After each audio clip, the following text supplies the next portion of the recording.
Hello, loves. How are you today? So nice to be here with you. I just have a short little message to share with you today that feels really poignant and timely in my life, and perhaps you'll find that for your lives as well. Do you ever notice that sometimes your mind just gets taken over by these mental loops, that obsessive thoughts and figuring outs and to-dos and all of these things that are constantly bombarding you from outside or just from inside your mind? Do you ever notice that your mind spirals out with worries or neuroses or anxieties or fears? Or even just scrambled with all of the demands on your time and energy? I can so totally relate to this, and in fact just caught myself this morning in a mental loop that was really just pulling me down. It kind of was this mental loop that was very negative and self-deprecating, and I felt like if I enrolled in listening to this voice inside of my head, that it would just then be followed by emotions. And I did start to tear up and cry a little bit as I was just like, oh, that feels so horrible. And then I realized in that moment that I had a choice to make, that I could listen to these voices and start believing them, and of course my emotions would follow, and then of course my actions would then be halted or follow this path of disharmony. But I realized, like, oh, it started to hurt, and just as it started to well into tears and I started to feel like I was really bringing myself down at this point,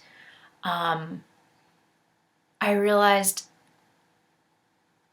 this is insane.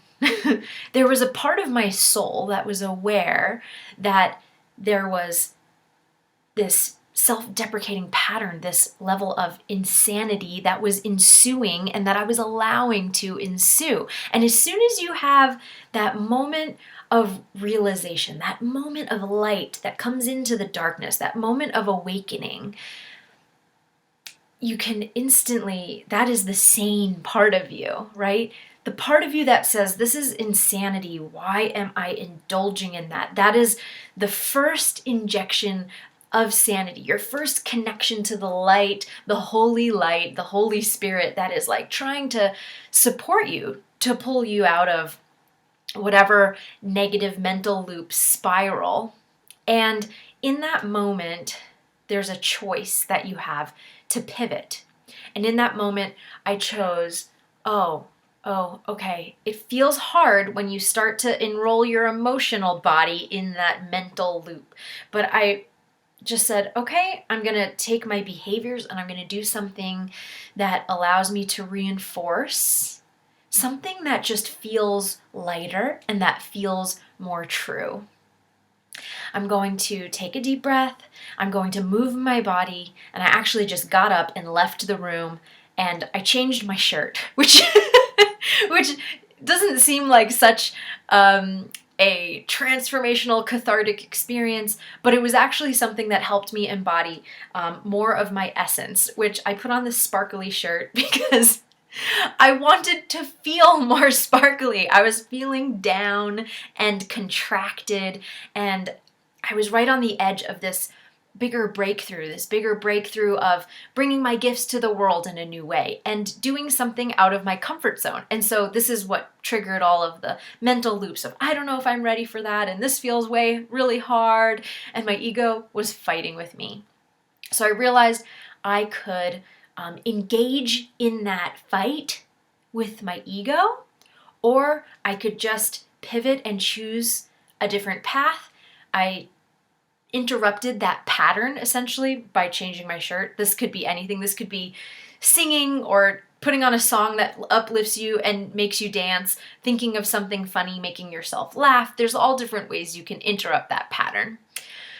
But for me, interrupting the pattern with something that is of a deeper quality, of a soul essence, and shifting that behavior and that what I allow myself to believe, this connection with that light, with that essence of you, with something that is more loving and true, this actually is the deeper awakening of your true essence.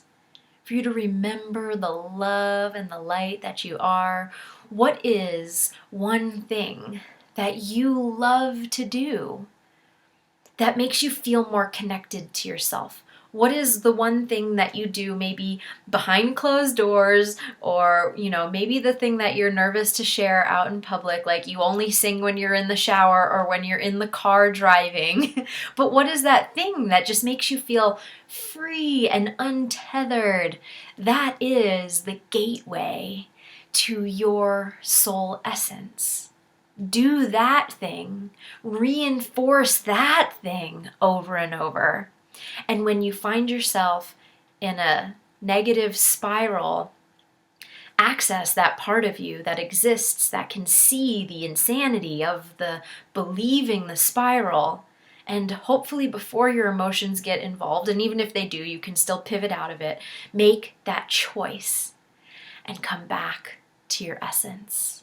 So I'd love to hear your stories below this video, how you choose to awaken your soul essence and what helps you return back to that truth.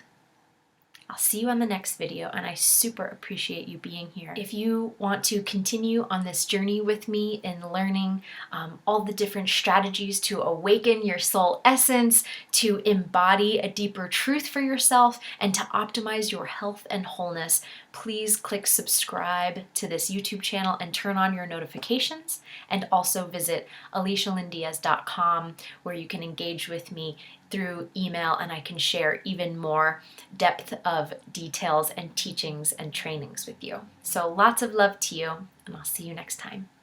Blessings.